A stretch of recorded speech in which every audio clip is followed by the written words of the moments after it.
So, The Athletic believes that the Bengals never had any interest in Trey Hendrickson post 2025. So, this whole offseason, we're going back and forth working out this deal, trying to figure out this deal, and they believe that there was never interest post 2025. So, this was the last year of Trey Hendrickson. Which I think is incorrect, to be honest. I don't think that's a correct statement. They say here, but the money isn't important as the message already sent. The club doesn't currently have interest in 2026 Trey Hendrickson.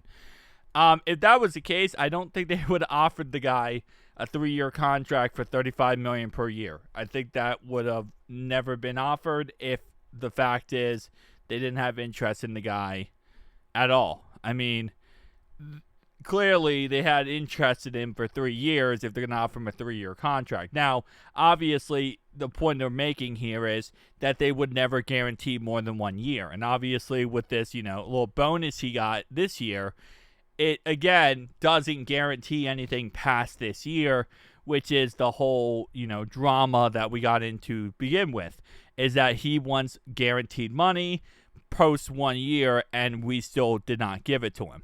Now, of course, that 3-year contract would also only be 1 year guaranteed. The other 2 would not be guaranteed. I still don't think that's a message of the Bengals saying, hey, we're not interested in you. That's the Bengals being stubborn and refusing to give any type of guaranteed money. Again, this is more of a principle thing to a point where you can consider them idiots for it, rather than, going with the perspective of, well, they're just not interested. If they were just not interested, they wouldn't have worked or tried to work out a contract all offseason. They would have just not talked to him. Now, I know they did have that, hiatus where they didn't talk to him for a little bit of time, but I don't think it has anything to do with the fact that they just weren't interested. Now, I will say to the Athletic reports, there was reports that they really were trying to only get a 1 or 2 year deal. They did not want a long-term deal. They just wanted a short-term deal. So, again, I don't think they would have even offered anything close to a 3-year contract if they were only interested for, this year and that's it. And it also doesn't really make logical sense to only be interested for this year, because right now you really don't have your backup plan figured out. Obviously at the end of the day, hopefully Myles Murphy ends up working out.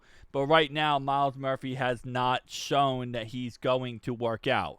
Shamar Stewart, yes, you hope he works out. But right now, there is no 100% confirmed that, Shamar Stewart's going to work out, right? So, usually the only time you are 100% yeah, we're moving on from this guy, is when you're 100% confirmed. That you have, his backups, you have guys that are going to be able to take over for him. But again, like I said, it would be idiotic to be that way off of a guy who just came off back-to-back 17-sack seasons and really looks like he has zero, chance of slowing down, right? So, it doesn't make any logical sense to me. And even then, you would trade him. I mean, there's no way you look at this and say, well, yep, the Bengals have no interest in Trey Hendrickson after 2027. 2025. Clearly, they're going to, just let him go, and that was the plan all along. That would be the stupidest thing you could ever do. The smart, if you let him walk and don't at least trade him to get some value from him, then that's idiotic. So I don't think 1,000% that this is I think they did have interest in him post 2025, but I think again their principle and their values and how they operate and what they want and what they don't want, they're a very stubborn organization. They don't give in very easy to half the stuff that a normal organization might get into, let alone the Cleveland Brownies, who are literally like a Chuck E. Cheese of giving in to players left and right. But this is the, hard mode. This is the final boss when it comes to trying to get what you want from an organization.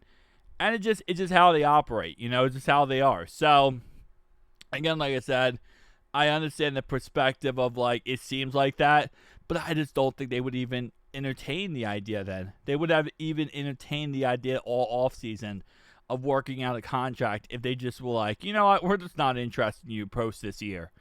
And also at that point, if that was the case, they would be stupid. If you're saying that you're not interested post this year, trade him. Why would you not trade him and get some value for him? I mean, at this point, I get it. Like they kind of tried to. They wanted a first round pick, and no one gave a first round pick. But again, that's could be also the stubborn value of like not like negotiating correctly. I don't know. Again, like yeah, it's one of those situations where I don't think they franchise tag him after this year. The franchise tag, according to what I understand, is $34.635 million. I know some people think it's 36 because what they're doing is taking 120% times 30 million, and they're getting 36 million. But he's not making 30 million. He's making 28.8 million. So you take that times 120%, you get 30. I think it's like 34.635 or something. So anyway, so it would be, let's say 34, 35 million. Let's say roughly, okay? Even 36 million. I don't think they franchise tag him. I think they're going to let him walk off that 1 year, and that's pretty much that. They're going to just let the guy walk. And now we will get a compensatory pick. Keep that in mind. So because Trey is as crazy as Trey is, we're going to get a third-round draft pick in return for him walking. Now, if we sign a big-name free agent that's equivalent to Trey, let's say, hypothetically speaking, this wouldn't happen. But let's say we sign Micah Parsons in free agency, right? He would be equivalent value of losing Trey. So we would just get Trey back. I mean, we would just not Trey back. We would just we wouldn't get any pick. But we're going to get a third-round compensatory pick. So maybe that's also part of the Bengals' idea was like, hey, we want a first-round pick because if not, we're going to get a third-round pick no matter what for letting the guy walk. Like, we might as well, try to get a third-round. Try to get a first-round pick, if that. So, like I said, I think across the board, this whole situation was just butchered. I don't think it has anything to do with malicious, like, oh, the Bengals weren't interested in Trey. I think they were. I just think that they butchered the whole situation. And I think they did a really poor job of trying to get him signed and get the situation figured out. I truly do not believe this has anything to do with what they wanted or what they didn't want. I think they're just really bad at negotiating with players.